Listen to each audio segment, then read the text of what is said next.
계속 사용하겠습니다. 아까 대충 인사를 드렸는데 오늘 저희와 같이 수요 예배에 참석하신 분들은 우리 임선도 목사님 잘 알고 있는 분들이에요. 전에 우리 당산동 교회에 있을 때 우리 교회를 방문했던 분들 제일 뒤에 계신 김에스더 자매님 그리고 김영재님 부부시고요. 그리고 임선도 목사님 뒤에 있는 분이 그 유명한 김정혜 자매님입니다. 아시죠, 여러분들? 김정혜 자매님. 더 설명 안 드리겠어요? 우리가 연변에서 이렇게 임선도 목사님하고 저하고 이렇게 친례를 주었던 자매입니다. 그래서 오늘 우리 교회를 방문했습니다. 저기 형제님, 자매님 아들이에요? 아드님?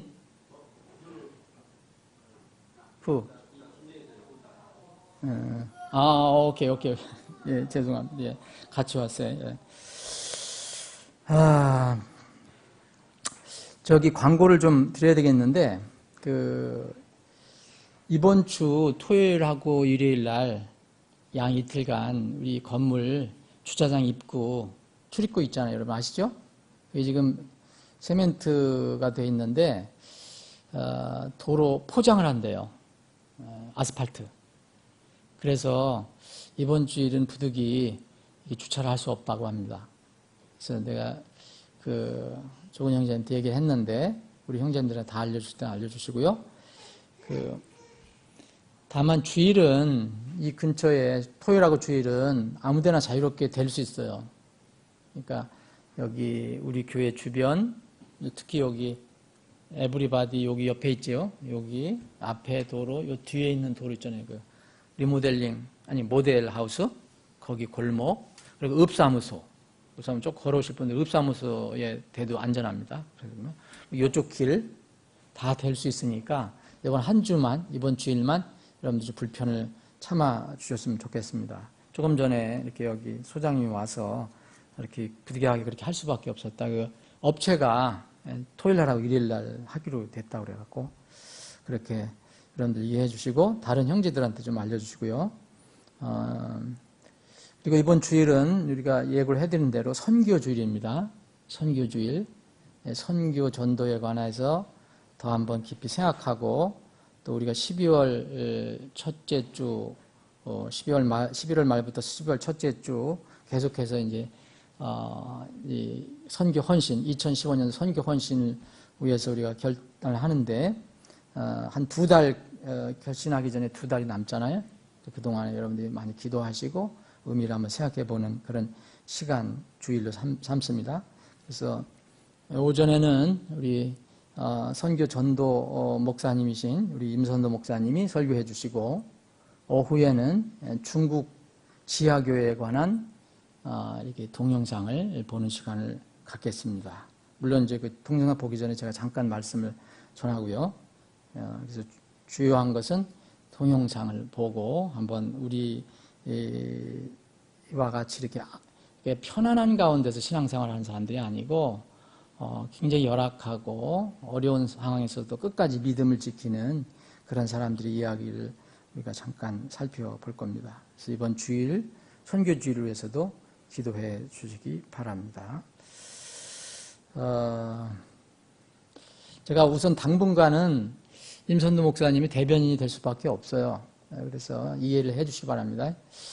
왜 임선도 목사님이 양복을 못 입고 오느냐면 맞는 게 없어요. 한국에.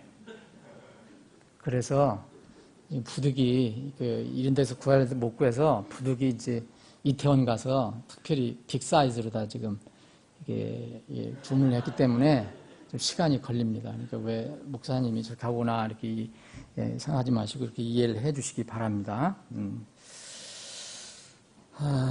다시 한번 오늘 이렇게 처음 나오신 분들 주님의 이름으로 환영합니다. 멀리 사시지만 자, 오늘 계속해서 우리가 이제 수요일은 요한복음을 계속해서 공부를 하고 있습니다. 오늘은 요한복음 13장 22절부터 30절까지인데 뜻을 이렇게 생각하기 위해서 21절부터 제가 다시 한번 봉독하겠습니다. 예수님께서 이렇게 말씀하시고 영으로 괴로워하사 증언하여 이르시되 진실로 진실로 내가 너희에게 이르노니 너희 중에 한 사람이 나를 배반하여 넘겨주리라 하시매. 지금 저는 요한복음 13장 22절을 읽고 있습니다. 이에 제자들이 서로 바라보며 그분께서 누구를 가리켜 말씀하셨는지 의아해하더라. 이제 예수님의 제자들 가운데 하나 곧 그분께서 사랑하시는 자가 예수님의 품에 기대어 있으므로 시몬 베드로가 그에게 고갯짓을 하여 그분께서 말씀하신 자가 누구인지 그가 엽죽게 하니, 이에 그가 예수님의 가슴에 누워 그분께 이르되 주여 그게 누구이니까 하매 예수님께서 대답하시되 내가 빵 한 조각을 적셔다가 주는 자가 그니라 하시고 한 조각을 적시사 시몬의 아들 가룟 유다에게 주시니라. 빵 조각을 받은 뒤에 사탄이 그 속에 들어가매 그때 예수님께서 그에게 이르시되 내가 하는 일을 속히 하라 하시니라. 이 세상에 이제 상에 앉은 자 중에는 아무도 그분께서 무슨 뜻으로 그에게 이것을 말씀하셨는지 알지 못하고 그 중에 어떤 이들은 유다가 가방을 가졌으므로 예수님께서 그에게 명절을 대비하여 우리에게 필요한 그것들을 사라 하셨거나 또는 그가 가난한 자들에게 무엇을 주어야 한다고 하신 줄 생각하더라. 그때 그가 빵 조각을 받고 나가니 때는 밤이더라. 지난번에 이렇게 21절까지 우리가 살펴봤지만 오늘 의미를 이해하기 위해서 21절부터 다시 한번 읽어봤습니다. 21절에 예수님께서 이제 큰 예고를 합니다. 굉장히 불행한 얘기를 해요. 너희들 중에 한 사람이 나를 배반해서 팔 것이다. 그래서 제자들이 굉장히 놀라게 되죠. 이런 상황에서 이제 한 사람이 이제 그 자리를, 그 무리를 떠나는 장면으로 이제 오늘 말씀이 마무리가 됩니다. 그래서 오늘 이 부분을 저는 이해하기 위해서 저는 때는 밤이더라라는 그런 제목을 달아봤습니다. 여러분들이 이 부분을 이해하려면 이렇게 제목을 달아보면 그 전체의 뜻을, 줄거리를 이해하는 데 도움이 될 것입니다. 유다는 참 신비한 인물이에요. 오늘 우리가 주로 볼 게 이제 유다인데 주님의 제자로서 3년 반 동안 예수님 옆에 가까이 있었어요. 그런데 불행하게도 거듭나지 못했습니다. 그는 예수님의 완전한 가르침을 받았고요.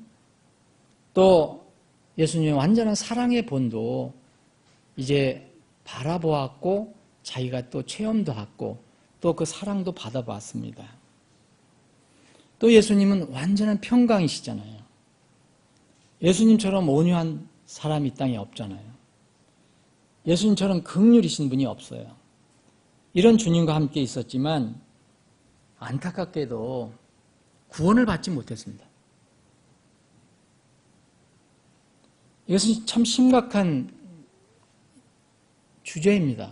여러분, 많은 사람들이 그냥 이런 성경을 그대로 가볍게 읽어가지만 왜 예수님의 곁에 그렇게 오랫동안 있었던 사람이 이렇게 멸망을 당하는가? 예수님의 말씀 선포와 가르침, 그리고 예수님의 그 놀라운 사랑의 삶을 통해서 많은 사람들이 거듭나고 변화를 받았습니다. 여러분들도 대부분 그런 분들 중에 하나일 것입니다. 그러나 가룟 유다는 그러지 못했습니다. 이것은 매우 슬픈 사실이지만 성경을 읽는 독자, 성경 독자와 또 우리 이미 그리스도인이 된 우리들에게 큰 교훈이 됩니다. 이 성경도 여전히 우리의 영적 유익을 위해서 주신 것이기 때문입니다. 우리는 때에 맞든지 맞지 않든지 부지런히 복음을 전하고 가르치고 사랑의 본을 솔선수범해서 보여주어야 합니다. 그러나 영혼의 거듭남은 사람의 노력에 의해서만 이루어지지 않습니다. 성령 하나님의 역사하심이 필요합니다. 이것은 우리가 손을 댈 수 없는 부분입니다. 간섭할 부분도 아닙니다. 그럼 우리가 하나님의 역사하심을 어떻게 우리가 구할 수 있습니까? 우리가 할 수 있는 것은 기도입니다. 기도. 그래서 우리가 오늘 조금 전에도 그 혼들을 위해서 기도한 겁니다. 한 잃어버린 영혼을 위한 기도는 그 사람을 구원해 줄 구원자가 사람이 아니라 바로 하나님이시라는 것을 알게 해달라고 기도하는 것입니다. 여러분들이 누구를 위해서 기도한다는 것은 그 사람이 단순히 구원받는다 이거보다도 그 사람이 아직 구원받지 못된 상태라면은 정말 누가 그 사람의 구원자인가 그 사람을 구원해줄 사람이 누구인가 이것을 깨닫게 해달라고 기도하는 것입니다. 우리 주위에는 유다와 같은 사람들이 적지 않이 있습니다. 특히 한국에는 많이 있습니다. 예수님을 직접 배반했다는 게 아니고 예수님과 함께 있는 것 같고 예수님과 같이 수년을 같이 지낸 것 같지만 결국은 아닌 사람들이 있다는 겁니다. 이런 사람들이 없는지 우리는 잘 살펴보고 그 사람의 진정한 회심을 위해서 기도할 책임이 있습니다. 12제자 중에서 세 제자의 행동이 의미가 있습니다. 여기 12제자가 나오는데 세 제자의 행동이 의미가 있는데 한번 잘 살펴보면 좋겠습니다. 그러면 베드로가 나옵니다. 여기에 예수님께서 너희들 중에 나를 배반하여 넘길 자가 나타날 거다. 좀 굉장히 괴로워하시면서 너희 중에 한 사람이 나를 배반할 거다. 이야기하십니다. 그러더니 이 이야기를 들은 시몬 베드로는 굉장히 궁금했습니다. 그래서 시몬 베드로는 이렇게 고갯짓을 해갖고 아마 신호를 보낸 것 같습니다. 누구한테 신호를 보냈습니까? 요한에게 보냈습니다. 그래서 좀 어떻게든지 그게 누군가 미리 좀 알아내라 얘기를 한 겁니다. 요한은 여기 어디에 있습니까? 여기 23절에 보면 그분께서 사랑하시는 자가 예수님께 사랑하시는 자가 예수님 품에 기대어 있으므로 그랬어요. 이게 바로 요한입니다. 요한. 그래서 베드로가 나오고 요한이 나옵니다. 베드로는 이 예수님 품에 있는 예수님 가까이에 지금 있는 이 요한을 시켜서 예수님께서 지금 조금 전에 말씀하신 그 말씀의 정보를 빨리 얻어내기를 원하고 있습니다. 우리가 여러분들이 레오나르도 다빈치가 그린 최후의 만찬이라는 그림 있죠. 많이 보셨죠? 사실 그렇게 되어 있지 않습니다. 여러분 성경 말씀에 의하면. 왜 그러냐면 성경 말씀에 의하면 여기 보세요. 이렇게 주님의 품에 기대어 있어요. 이 요한이. 거기는 책상 이렇게 긴 탁자에 의자를 놓고 앉아 있잖아요. 여기 분명히 기대어 있어요. 근데 이게 우리에겐 참 익숙하지 않은 건데 그때 당시는 유대인들은 그렇게 했다고 합니다. 이렇게 쭉 있으면 서로서로 이렇게 기대는 형식으로 참 이게 익숙하지 않은데 옛날에 가만히 생각해 보니까 우리 시골에서 잘 때 아주 편할 때는 좀 이렇게 손을 이렇게 대고 이렇게 비스듬히 누워서 이렇게 서로 이렇게 놀 때도 있었어요. 친구들이. 그런 건가? 어쨌든 지금 여기 보면 이 예수님의 품에 기대어 있어요. 요한이. 그래서 이 제자들은 서로 이렇게 가지런히 아마도 이렇게 서로 연결되어 있는 것 같아요. 둥근 원을 그렸다면 원을 그렸을 것이고요. 자세히 나와 있지 않습니다. 그런데 예수님의 여기 나온 사람은 이 베드로가 예수님의 그 뜻을 가장 빨리 알아낼 수 있는 사람, 옆에서 말을 할 수 있는 사람이 그 요한에게 손짓을 한 것입니다. 알려준 거예요. 그러니까 바로 요한이 예수님의 오른쪽이든 왼쪽에 같이 붙어 있는 거예요. 베드로는 아마 반대편에 있든가 아니면 서너 사람 건너 있든가. 이게 바로 요한이었습니다. 그런데 여러분 여기에 유다가 나오죠. 그런데 예수님께서 이렇게 얘기하십니다.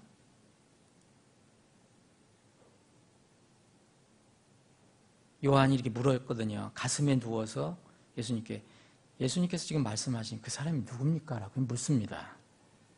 25절에 보면 그때 예수님께서 즉답을 하지 않으시고 우리가 지금 빵을 나눠 먹는데 빵 한 조각을 적셔다가 그 사람에게 주는 자, 그가 바로 그 사람이다라고 얘기합니다.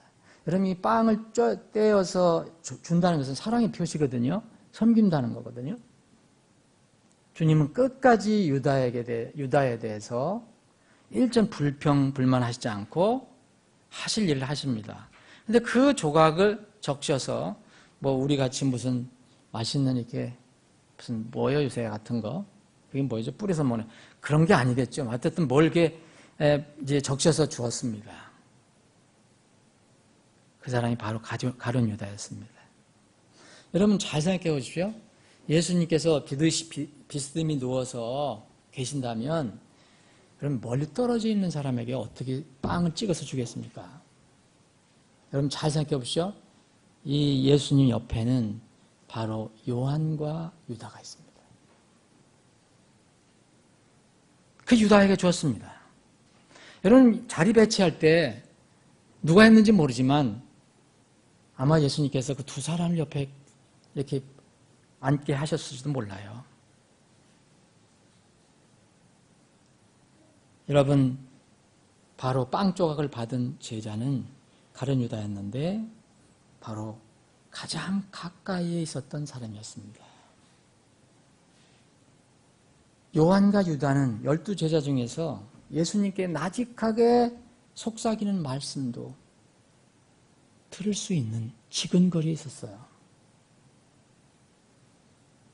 또 주님께 직접 여쭙기도 좋았고요. 또 예수님의 말씀을 듣기에도 가장 좋은 자리에 앉아 있었습니다. 그러나 한 사람은 주님께서 사랑하시는 자라는 칭함을 받았고요. 한 사람은 불행하게도 계속해서 주님을 배반한 자라고 명칭이 붙여졌습니다. 여러분 주님 좌우에 한 사람은 사랑하는 자 요한이 있고 한편에는 예수님이 그렇게 극진히 사랑했지만 끝내 예수님을 거절하고 멸망받은 예수님을 배반한 예수님을 팔아버린 유다가 있었습니다. 갈보리 언덕에 이 상징이 걸려 있습니다, 여러분. 이 만찬상에 있는 것처럼 갈보리 언덕에도 예수님 좌우에 사람이 있었습니다. 이건 모든 인류의 모습이에요. 어디에 속해 있는가가 문제입니다. 갈보리 언덕에 예수님 십자가에 달렸습니다. 좌우에 사람이 달려있어요. 강도가 달려있어요. 그런데 한 강도는 예수님의 사랑을 받아들여서 구원을 받았습니다. 한 강도는 끝내 예수님의 그렇게 간절하게 말씀하신 사랑 거절하고 말씀 거절하고 멸망을 당했습니다. 이 예수님의 지금 만찬상 옆에 두 사람이 있는 것은 인류의 어떤 모형일 수도 있습니다. 여러분들이 그렇게 생각 안 해도 좋지만 저는 그렇게 생각해 보고 싶습니다. 요한과 유다가 있습니다. 똑같은 사람입니다. 그런데 한 사람은 주님부터 사랑을 받는 자라는 명칭을 받고 한 사람은 불행하게도 주님을 팔아버리는 배반한 자라는 명칭을 받습니다. 우리는 주님 가까이 있을 때 어떤 사람이 되어야 하는가 한번 생각해 봐야 합니다. 주님은 우리에게 가까이 와 계십니다. 늘 가까이 와 계십니다. 이 세상 모든 사람들에게 다 가까이 와 계십니다. 이사야 대언자는 절대로 말씀이 사람들 멀리 있다고 말씀하지 않습니다. 가까이 있다라고 말씀하십니다. 주님께서 우리에게 가까이 하실 때 우리는 반드시 요한처럼 되어야 합니다. 반드시 구원받은 십자가의 강도처럼 되어야 합니다. 그런데 불행하게도 인류 중에 어떤 사람들은 이런 사람, 이 가룟 유다의 편에 서 있는 사람들이 있습니다. 27절 보면 빵 조각을 받은 후에 사탄이 그 속에 들어갑니다. 그러니까 예수님께서 내가 하는 일 이제 속히 해라 라고 말씀하십니다. 여러분, 이미 여러분 2절을 보시면 같은 우리 장 13장 2절에 보면 어떻게 됐습니까? 마귀가 시몬의 아들 가룟 유다의 마음속에 예수님을 배반할 팔아넘기는 생각을 집어넣어줬다 그랬습니다. 근데 여기 와서는 이제 직접 들어갑니다. 여러분, 거듭난 사람에게는 이거는 불가능한 일입니다. 여러분들이 진실로 거듭났다면 마귀는 결코 들어오지 못합니다. 거듭나지 않은 사람에게는 얼마든지 들락날락 할 수 있습니다. 그 사람이 종교적으로 교회를 다니느냐 안 다니느냐 그건 상관이 없습니다. 거듭났느냐, 정말 하나님 생명이 있느냐, 곧 성령께서 오셔서 그 몸을 거룩한 성전으로 삼았느냐 안 삼았느냐, 이거에 차이가 있습니다. 고린도서 3장 그리고 고린도서 6장에 보면 내 몸에 거룩한 하나님의 영이 거한 성전인 줄 알지 못하느냐 그랬습니다. 하나님의 영께서 하나님께서 우리 몸에 와서 거주하시면 성전이 됩니다. 더 이상은 악한 영 들어올 수 없습니다. 그래서 거듭난 사람은 소위 얘기하면 마귀 들린다는 것은 불가능한 일입니다. 우리가 그렇게 안 하려고 하는 게 아니라 하나님이 거기 계시니까 마귀는 들어올 수 없는 겁니다. 그래서 이런 것을 모르고 많은 사람들이 속는 거죠. 마귀를 쫓아내느니 그리스도인들을 보고 이건 절대 맞지 않습니다. 그 사람은 그리스도인이 아닙니다. 마귀가 들어가 있다면. 사탄은 전에 유다의 마음속에 예수님을 배반하에 넘겨주려는 생각을 집어넣어줬고요. 결정적일 때 이제 마음속으로 들어갔습니다. 여러분, 마귀가 무슨 일을 할 때는 이제 그 사람을 완전히 통제를 해야 되잖아요. 그래서 어떤 사람이 사탄이 원하는 일을 실행할 때 그 상태를 성경이 이렇게 표현하는 것처럼 보입니다. 마귀가 가득 들어가 있다 얘기를 합니다. 사도행전 5장을 보면 이 초세기 교회에, 예루살렘 교회에 큰 불행한 일이 생겼습니다. 한참 부흥하다가 불행한 일이 생겼죠. 여러분 잘 아는 아나니와 삽비라 사건입니다. 베드로가 그 속인 아나니에게 얘기합니다. 아나니아, 내가 어찌 사탄이 내 마음에 가득해 있느냐? 내 마음에 왜 이렇게 사탄이 들어가 있느냐? 어떤 사람은 이 아나니아도 구원 받았다 안 받았다 막 논쟁을 하는데 저는 그런 논쟁하고 싶지 않고요. 아나니아가 정말 사탄이 그 마음에 가득 들어있었다면 그건 구원 받았다고 보기가 어렵습니다. 오늘 토론할 것은 그것은 아니지만 분명히 하나님께서는 성전을 삼아주시면 하나님만 계시는데 우리가 욕은 있지만 어떻게 하나님이 계시는 성전에 마귀가 같이 자리를 잡고 앉아 있을 수 있습니까? 불가능하죠.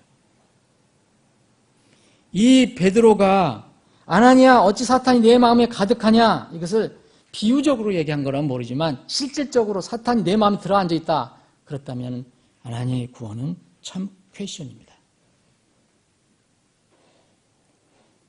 이 사탄이 그 속에 들어갔다는 것은 이제 회개의 기회가 완전히 소진되었다는 것을 의미합니다. 우리에겐 다 기회를 주시는데 얼마나 많이 주시는지 모르지만 하여튼 기회를 안 받는 사람은 없는데 세상 사람들이 마지막에 멸망당하는 것은 바로 이런 기회를 다 소진했기 때문입니다. 유다는 예수님과 함께 있을 때 수많은 기회를 얻었습니다. 그러나 인생의 마지막 시점까지 생명의 기회를 자기 것으로 삼지 못했습니다. 그래도 기회가 있었습니다. 조금 전에 예수님께서 그 가룟 유다의 발을 씻겨주실 때 마음에는 그 마귀가 시몬의 아들 가룟 유다의 마음속에 예수님을 배반하여 줄 생각을 넣어줬지만 아직도 마귀가 들어가지 않았기 때문에 예수님께서 발을 씻겨주셨을 때 그 감동을 회개로 잘 연결시켰으면 구원받을 수 있었을지도 모릅니다. 그것을 그냥 지내버리고 말았습니다. 마지막 기회가 있었습니다. 양심이 조금 살아나서 뇌물로 받은 은 30냥을 다시 돌려주려고 수제사장들과 장로들을 찾아갔을 때 마귀로부터 벗어날 수 있는 기회가 한 번 더 있었는지도 모릅니다. 그런데 이미 마귀의 통제에 완전 들어가 있었기 때문에 그는 문제 해결을 하나님의 방법으로 하지 못하고 육신의 방법으로 해결하고 말았습니다. 유다는 후회는 했지만 주님께 돌아가는 회개는 하지 못했습니다. 절망과 죄책감에 눌려서 스스로 목숨을 끊었습니다.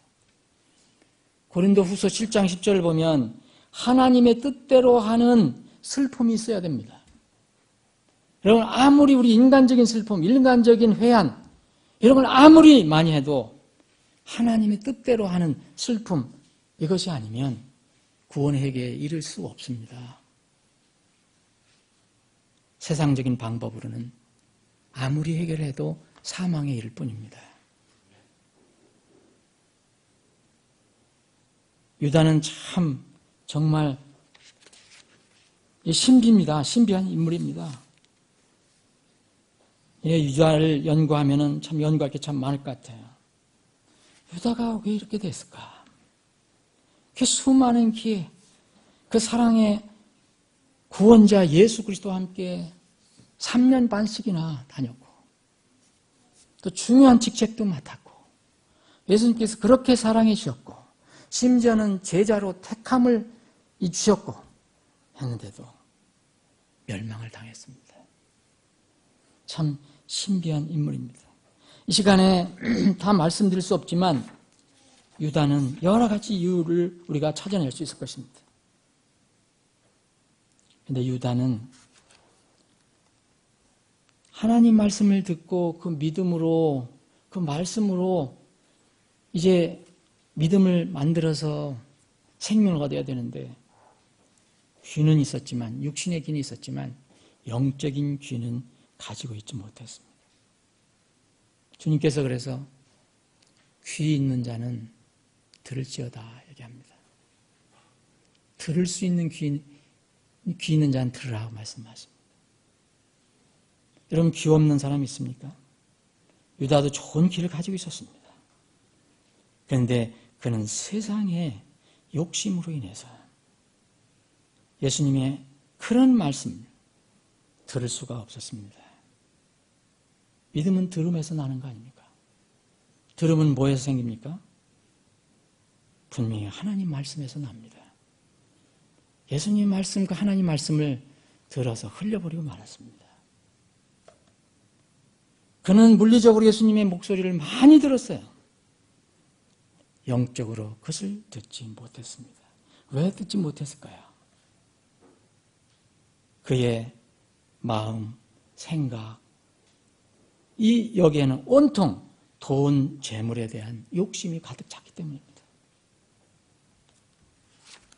정말 마이동풍 우이독경과 같은 사람이었습니다. 수없이 들었는데도 결국 멸망을 받았습니다. 여러분, 오늘 본문은 단락은 주님께서 제자들에게 어두운 예언을 하시는 것으로 시작됩니다. 오늘 여기에 이제 18절부터 시작되고요. 우리가 21절 읽었지만 이렇게 어두운 예언으로 시작하셔서 또 이 성령 하나님께서는 오늘 단락을 유다가 나가니 때는 밤이더라로 결론을 냅니다. 성경의 저자이신 성령님은 때는 밤이더라 라는 말씀을 통해 무엇인가 의미심장한 그런 뜻을 암시하는 것으로 보입니다. 저에게는 그렇게 보입니다. 밤은 어둠이고 어둠에는 빛이 없습니다. 예수님은 참빛, 세상의 빛으로 오셨습니다. 주님께서는 이 가룟 유다를 포함해서 전에 제자들에게 나는 세상의 빛이니 나를 따른 자는 어둠 속에 다니지 아니하고 생명의 빛을 얻으리라고 말씀하셨습니다. 그런데 가룟 유다는 예수님 곁을 떠나서 밤으로 들어갑니다. 유다는 세상의 참빛인 자신의 스승 예수님을 떠나서 어둠 속으로 들어가고 말았습니다. 그때가 밤이었다라고 성경은 말합니다. 이건 참 슬픈 이야기고 불행한 사건입니다. 이제 우리는 이 영적인 밤에 대해서 생각을 해야 합니다. 이 시대도 여러분 잘 살펴보면 정말 영적인 밤입니다. 점점 어두워져 가고 있습니다. 롯의 시대처럼 심판이 가까운 그런 밤이 깊어가는 줄도 모르고 눈이 감긴 채 영적인 밤 속에 살아간 사람들이 엄청나게 많습니다. 마귀 기만에 속고 세상 유혹에 눈이 어두워졌고 육신의 쾌락에 노예가 돼서 끌려다니면서 점점 깊은 밤 속으로 들어간 사람들이 부지기수입니다. 진리에 관해서 전혀 관심 없습니다. 심판의 물이 쏟아지기 직전의 노아 시대, 심판의 불이 떨어지기 직전의 롯의 시대와 같습니다. 이제는 곧 개인의 삶뿐만 아니고 주님께서 전 세계적으로 영적인 밤이 이 세상을 뒤덮도록 하실 것입니다. 그럼에도 불구하고 여전히 사람들은 영적인 밤 속에서 썩어질 육신을 위해서 올인하며 살아가고 있습니다. 그런데 안타까운 것은 구원받지 못한 세상 사람들만의 이야기가 아니라는 거죠. 이것이. 웬일인지 신자라고 하는 사람들도 육신의 삶에 빠져 사는 사람들이 점점 늘어가고 있습니다. 요새 정확한 통계는 아니지만 교회마다 신실한 사람들이 줄어들고 있다는 통계가 나옵니다. 예배에 등한히 하는 사람들이 점점 늘어난 사람들이 점점 늘어난다고 얘기합니다. 지금은 영적으로 가라지와 곡식과 알이 뒤섞여 있는 시대입니다. 사실 누가 진정으로 구원받아 하나님 자녀인지 아니면 기독교의 지식과 형식만 가지고 있는 기독교 종교인지 분간하기 어렵습니다. 그러나 조금 있으면 모세가 바다 위로 자기 손을 내밀자 하나님께서 그 기세등등했던 홍해 바다를 양쪽으로 딱 갈라놓으셨던 것처럼 주님께서 이제 호령과 천사의 음성과 하나님의 나팔 소리가 날 때, 공중으로 오실 때 천사를 보내서 이 세상에 두 발을 딛고 있는 모든 사람들, 공중으로 들어 올릴 사람들인지 아니면 땅에 남게 할 사람들인지 두 부류로 분명히 나누실 것입니다. 오늘 예수님 옆에 있던 한 사람이 구원을 받고 한 사람이 멸망당한 것처럼 갈보리 언덕에서 한쪽 강도가 구원받고 한쪽은 끝내 예수님을 부정하고 욕하고 멸망받은 것처럼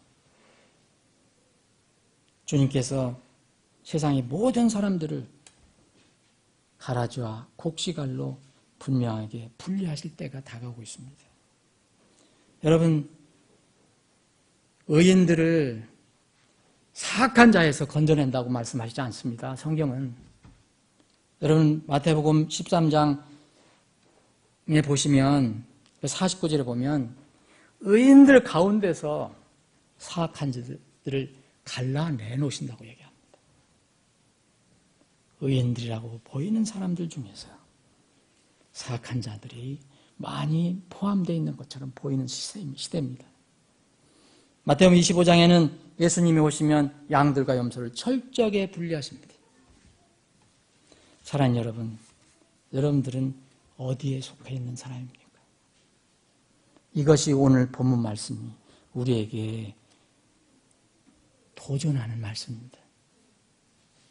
여러분들은 분명히 요한의 자리에 구원받는 강도의 그 편에 서 있는 분들이 되시기를 주님의 이름으로 간절히 축원합니다.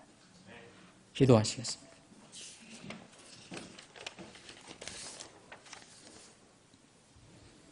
아버지 하나님, 3일 저녁에 모여서 주님을 찬양하고 경배할 수 있게 하시니 참으로 감사합니다.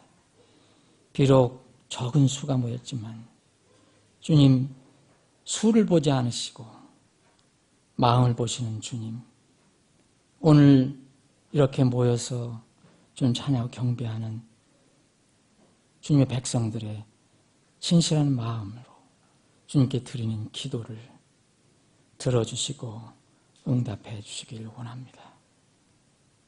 아버지 하나님, 우리가 기도하는 내용들이 너무너무 많이 있습니다. 점점 우리의 기도 시간이 늘어나기를 원합니다. 주님 앞에 무릎 꿇고 엎드리는 그런 시간과 그런 열정이 더 늘어나기를 간절히 소원합니다. 우리 교회 기도하는 교회가 되게 하시고 선교하고 전도하는 교회가 되게 하시고 주님 말씀 앞에 철저히 순종하는 교회가 되게 하여 주시길 간절히 원합니다. 아버지 하나님, 우리 육신이 연약하거나 우리 몸에 질병이 생기면 주님을 섬길 수도 없고 주님께서 우리에게 주신 명령도 사명도 수행할 수가 없습니다. 그래서 우리는 꼭 건강이 필요합니다. 이 세상에서 먹고 놀고 즐기기 위한 건강이 아닙니다. 주님, 우리 지체들에게 그러한 건강, 체력을 허락해 주어서 그 건강한 몸으로 진리로 해서 열심히 쓰임받게 하여 주시길 간절히 원합니다. 우리 육신의 질고로 고통받고 있는 지체들의 몸에 주님의 전능하신 치료의 손길을 얹어주셔서 깨끗하게 치료해 주시고 회복시켜 주시길 간절히 원합니다. 아버지 하나님, 생계로 인하여 여러 가지 걱정, 근심하며 주님께 기도하는 그 가정과 지체들이 있습니다. 주님, 그 기도를 주셔서 그 생계가 순조롭게 하시고 생계가 순조로움으로 인하여 주님을 섬길 수 있는 기회가 더 활발해질 수 있도록 주님께서 도와주시길 간절히 원합니다. 오늘 이 시간 기도하는 사랑하는 지체들의 기도를 주님의 완전하신 뜻과 계획 가운데서 들어주셔서 살아계신 하나님을 우리가 부지런히 증거하게 하여 주시옵소서. 거룩하신 예수님의 이름으로 기도합나이다. 아멘.